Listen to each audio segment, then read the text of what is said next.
నెల్లూరు జిల్లా కలువై మండలం కుల్లూరులో పోతురాజు గుడి నిర్మాణానికి శంకుస్థాపన కార్యక్రమం జరిగింది. ఈ సందర్భంగా పాలకొయ్యను పెట్టి పూజలు చేశారు. అనంతరం నవధాన్యాలు పంచలోహాలు వేసి శంకుస్థాపన చేశారు. ఈ సందర్భంగా గ్రామదేవత పోలేరమ్మకు ప్రత్యేక పూజలు చేశారు. ఈ కార్యక్రమంలో గ్రామానికి చెందిన యాదవ కులస్తులు, తొగట కులస్తులు, గుడి అభివృద్ధి కమిటీ సభ్యులు పాల్గొన్నారు.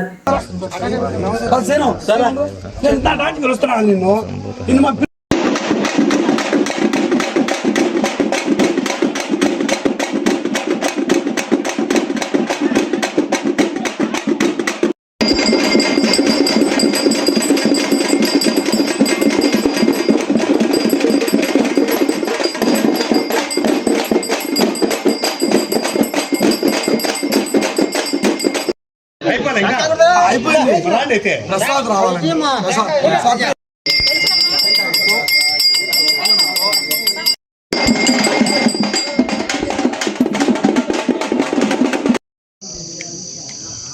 బాబా అయిందా?